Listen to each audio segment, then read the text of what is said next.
శరత్కాలచంద్రికా గురుకరుణా స్పందితా గంగాజరి ప్రవాహికా బోధామృత ప్రసాదితా సహనశీల భూస్వరూప జ్ఞాన దివ్యదాయకా అగ్నివాయు సమ్మిశ్రిత జీవనోద్ధారకా అగ్నివాయు సమ్మిశ్రిత జీవనోద్ధారకా శరత్కాల చంద్రికా గురు కరుణా స్పందితా. నమస్కారం. మనం ప్రతి శనివారం జరుపుకునే స్వామి సత్సంగానికి శుభాహ్వానం పలుకుతూ వెంకయ్య స్వామి చరిత్రను పరిశీలిస్తే స్వామి యొక్క అవధులు లేని జ్ఞానం తెలియజేసే ఎన్నో సంఘటనలు మనకి స్వామివారు పెన్నబద్వేలులో ఉన్నప్పుడు లభించాయి. పెన్నబద్వేలుకి స్వామి వచ్చిన తర్వాతనే ఎవరో ఒకరు స్వామితో ఉండటం జరిగింది.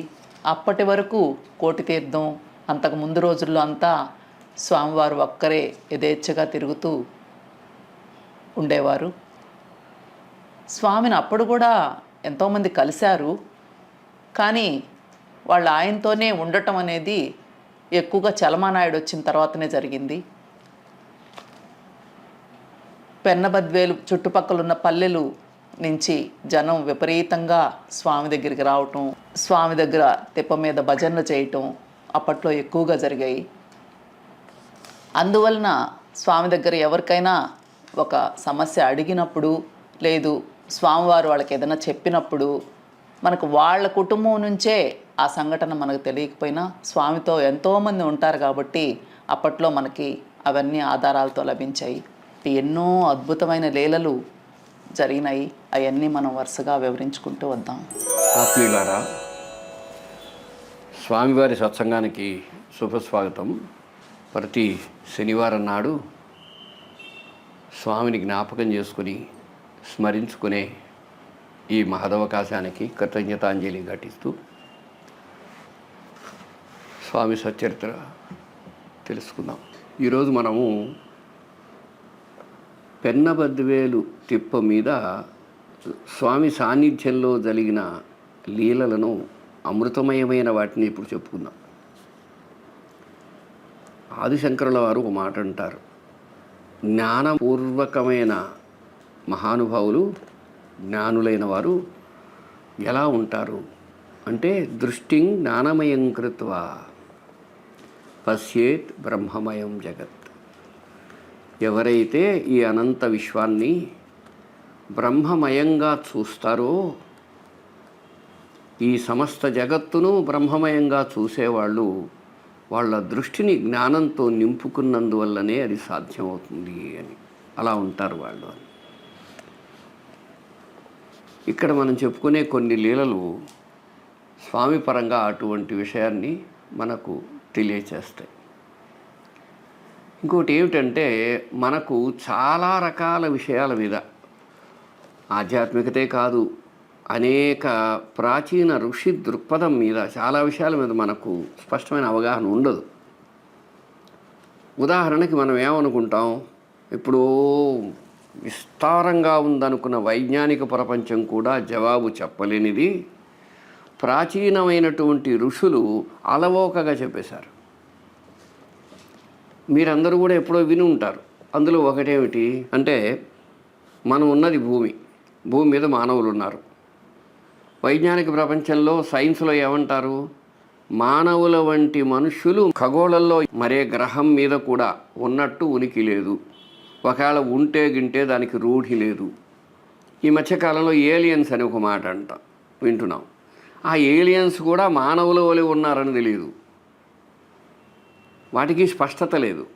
కానీ ప్రాచీన ఋషులు స్పష్టంగా చెప్పారు. లోకము అంటే ఏమిటి, అనుభూతవ్యము. నీకు ఎట్లాగూ అనుభవం కలుగుతుందో అట్లా నా అనుభూతిని ఇవ్వగలిగేది లోకం. అటువంటి లోకాలట భూమికి పైన ఊర్ధ్వలోకాలు అంటారు, వాటిని 7 ఉన్నాయి. భూమికి కింద వైపు మరొక 7 ఉన్నాయి.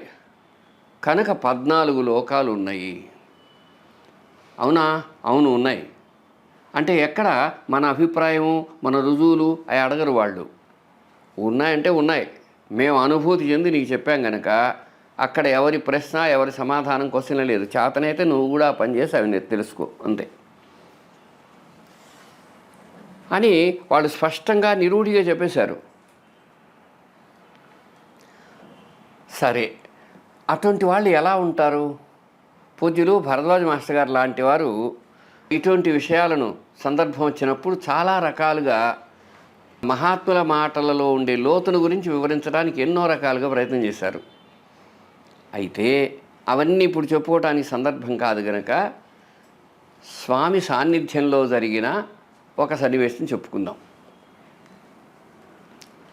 చమర్తి జయరామరాజు స్వామి బృందంతో కలిసి ఈ పెన్నబద్వేలి తెప్ప మీద నడిచిపోతున్నాడు. మీకు ఎప్పుడన్నా అవకాశం ఉంటే మీరు గన వెంకయ్య స్వామి వారి సమాధి దర్శనానికి నెల్లూరు వస్తే కొంచెం టైం చూసుకొని దగ్గరలోనే, అదేం పెద్ద దూరం కాదు, ఒక 2 గంటలు ప్రయాణం చేస్తే వెళ్ళవచ్చు. ఆ పెన్నబద్వేలి తిప్ప ప్రాంతాన్ని పోయి చూడండి. అటువంటివే స్వామికి సంబంధించినవి సుమారుగా ఒక 10 ప్రదేశాలు ఉన్నాయి. వాటన్నిటినీ ఒకసారి చూచి స్వామి యొక్క సాన్నిధ్యాన్ని మనం అనుభూతి చెందవచ్చు. ఇక్కడే కదా ఆ మహానుభావుడు తనదైన పాదస్పర్శతో పవిత్రం చేసిన స్థలాలు అని భావించవచ్చు. ఈ దివ్యలీలలు అక్కడ తలుచుకోవచ్చు. అది కూడా సాధనే, అది కూడా కరుణయే. ఆయన యొక్క కృపను కరుణను మరొక్కసారి సంస్మరించుకునే మహదవకాశం అది. కనుక ఇప్పుడు నా వీలున్నప్పుడు ప్రయత్నించవచ్చు. ఈ చమర్తి జయరామరాజు స్వామి వాళ్ళతో పాటు కలిసి నడిచిపోతున్నాడు. ఆ దగ్గరలోనే స్వామి ఉన్నారు కదా. స్వామి అన్నారు, తెప్ప మీద ఆకాశం మనుషులు నడిచిపోతున్నారయ్యా చూడు అన్నాడు. అంటే స్వామి సంకల్పించి అతనికేసి చూశారు. నాకేమీ కనిపించలేదు స్వామి అన్నాడు అతను, మనలాంటి వాడే కనుక. నడుస్తున్న స్వామి ఆగి జయరామరాజు 2 కళ్ళను అట్లా స్పర్శించారు, తాకారు.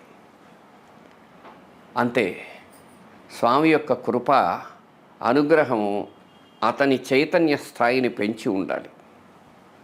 స్వామి ఆ విధంగా స్పర్శించగానే ఒక అద్భుతమైన మహా అద్భుతమైన దివ్య దర్శనం కలిగింది అతని మనోనేత్రానికి. తిప్పపైన ఆకాశంలోకి అలా చొచ్చుకొని సాగిపోతున్న చాలా పొడవైన మనుషుల వంటి వారు కనిపిస్తున్నారు. వాళ్ళు మనుషుల చెప్పలేము, కానీ మానవుల వలె ఉన్నారు, కానీ నేల మీద ఆని లేరు. అట్లా అని చెప్పి ఆకాశంలో తేలిపోతున్నారు. వారు చొచ్చుకొని ఉన్నారు, చాలా పొడవుగా ఉన్నారు. కానీ వాళ్ళలో జయరామరాజు గమనించిన విశేషం చెప్పాల. వాళ్ళ ముఖము, వాళ్ళ సాన్నిధ్యము, వాళ్ళ దేహాలు ఒక గొప్ప పారవస్యంలో, దివ్యోన్మాదంలో, సంతోషంలో, తృప్తిలో, శాంతిలో, ఆనందంగా ఉన్నట్టు కనిపించింది. అంతేకాదు వాళ్ళు కాదు, అతడికి కూడా ఆనందం కలుగుతోంది, తన్మయత్వం కలుగుతోంది. కళ్ళ నీళ్లు వచ్చేస్తున్నాయి, తెలియకుండానే హృదయం అంతా పరవశిస్తోంది. అంతే, కొంచెం సేపటికి స్వామి అతని వైపు అలా చూచి అలవోకగా నవ్వాడు. అంతే, అతనికి ఆ దృశ్యమై మామూలుగా పరిసరాలు కనిపించి, అయినా ఆ తన్మయత్వం మాత్రం మరి కొంతసేపు అట్లాగే ఉంది. ఆ తర్వాత అణిగిపోయింది. దీన్ని ఎలా అర్థం చేసుకోవాలి? ఋషులు చెప్పిన రీతిలో లోకాహ అనుభూతవ్యాహ అని దేవగంధర్వ కిన్నర పురుషాదులు ఉన్నది నిజం. అయితే అది మామూలు మానవుడికి అది కనిపించకపోవచ్చు. మహాత్ముల యొక్క దృష్టితో చూస్తే ఇవి ఉన్నాయి. అవి మానవ సమాజాన్ని ఏమాత్రం ఇబ్బంది పెట్టవు. అవి ఆ విధంగా ఉన్నది మాత్రం నిజం అనే భావాన్ని మనం ఇక్కడ గ్రహించవచ్చు. కేవలం మనము భౌతికంగా చూచేదే కాకుండా చూడలేనిది ఒక అద్భుతమైనటువంటి దివ్య దర్శనం ద్వారా పొందగలిగిన విషయాలు ఎన్నో ఉన్నాయని చెప్పి పెద్దలందరూ చెబుతారు. కనుక అక్కడెక్కడా కూడా మనకు అనుమానము, సంశయము ఉండే అవకాశము ప్రాచీన ఋషి దృక్పథం పరంగా చూస్తే లేవు. దాన్ని అందరూ, అటు కవులు తాత్వికులు అందరూ కూడా దాన్ని 100% నమ్మారు. సరే, ఇదొక అద్భుతం. ఇక్కడ స్వామి తనదైన శైలిలో ఒక భక్తుడికి అలవోకగా దాన్ని అందించటం ద్వారా దాన్ని రూఢి చేసినట్టు అయింది. అదేవిధంగా మనకు ప్రపంచమంతా అజ్ఞానము, మూఢనమ్మకాలు విపరీతంగా ఉన్నాయి. దాన్ని ఎవరం కాదనలేవు. దైవము, ధర్మము గురించి కంటే కూడా అజ్ఞానము, మూఢనమ్మకాలు, పేదరికము ఇవన్నీ కలగలిసిపోయి ఉన్నది మన సమాజంలో చూస్తాం. అందులో ఒకటి దయ్యం పట్టడం. అసలు దయ్యాలు ఉన్నాయా లేవా? కానీ ఏది ఏమైనా ఒకటి మాత్రం నిజం, పట్టి పీడించే ఒక మానసిక వ్యథతో మన ఎదుట మనుషులు బాధపడటం మనం చూస్తున్నాం, ముఖ్యంగా ఆడవాళ్ళు. అది మనం చాలా చోట్ల చూస్తుంటాం. వాళ్ళను మనం వెళ్ళి జాగ్రత్తగా గమనించి చూస్తే చాలాసార్లు వాళ్ళు మనోపరమైనటువంటి ఇబ్బందులతో ఉంటారు, మానసికమైన రుగ్మతలతో, రోగాలతో ఉంటారు.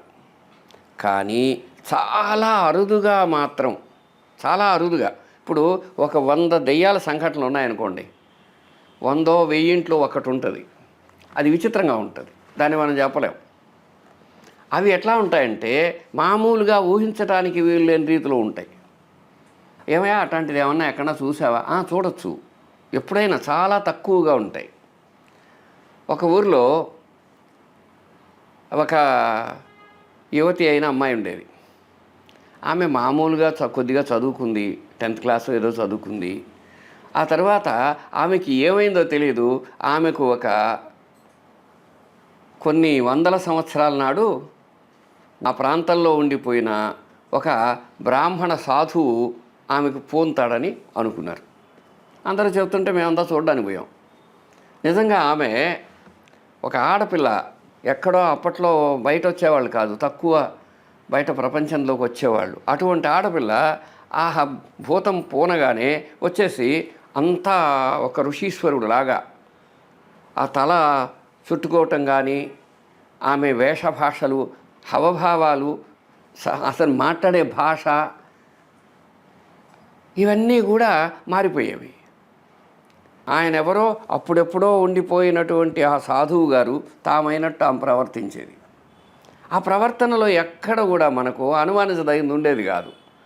అంతే, కొంచెం సేపటికి ఆ భావ తీవ్రతలోంచి తగ్గిపోగానే మళ్ళీ లోపలికి వెళ్ళిపోయేది. అది చాలా విచిత్రంగా ఉండేది. విచిత్రం ఏంటంటే అటువంటి ఆమెకు కూడా కొంతకాలం తర్వాత వివాహం అవగానే అది పోయింది.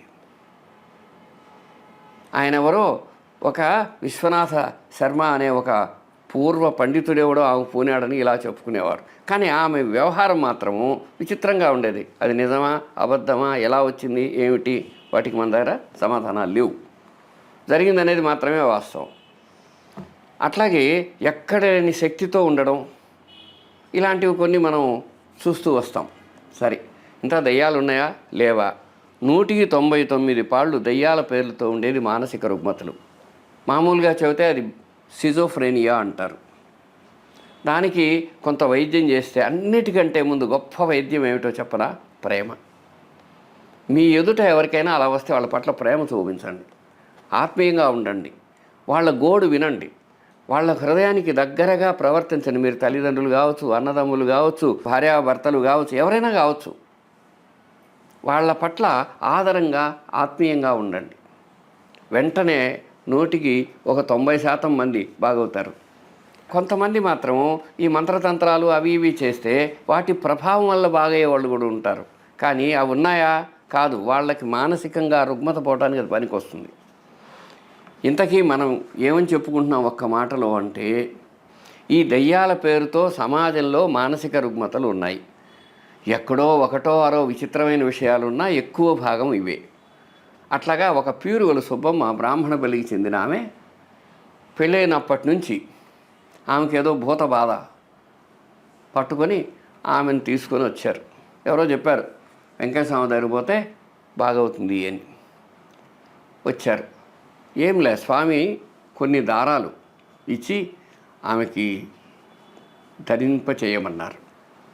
ఒక 3 వారాలు అట్లాగా స్వామి ఇచ్చిన తన స్మరణతో తపస్సుతో ఇచ్చిన దారాలు ధరించేపటికి ఆమెకు పూర్తి ఆరోగ్యం వచ్చింది. కృతజ్ఞతతో ఆమె చాలా తరచుగా ఎప్పుడు స్వామి దగ్గరకు వస్తూ ఉండేది. సరే, ఆ భూత బాధ పోయింది. వెంటనే నెక్స్ట్ ఇంకొక బాధ అయింది, కొరత. ఏం కొరత? స్వామి పెళ్ళై 3 ఏళ్ళు అయింది, పిల్లలు లేరు స్వామి అందామె. స్వామి వెంటనే ఒక మాట అన్నారు, మీకు 20 రోజుల్లో ఒక జాబ్ వస్తుంది, ఆ తర్వాత ఆమె గర్భం ధరిస్తుంది అని. అంతే, సరిగ్గా స్వామి చెప్పినట్టు 20 రోజులకు వాళ్ళ తమ్ముడు చనిపోయాడని జాబ్ వచ్చింది. అంతే, ఆమెకు గర్భం నిలిచింది. ఇక్కడ మనం ఏమనుకోవచ్చు? ఆ పోయినవాడు వచ్చాడు అనుకుంటామా? అనుకోవచ్చు.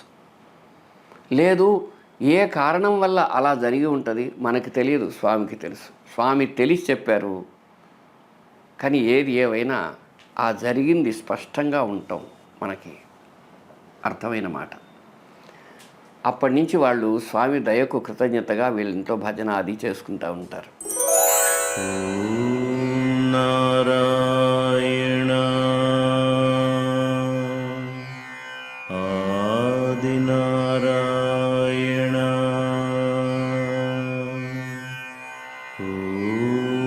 నారాయణ ఆది నారాయణ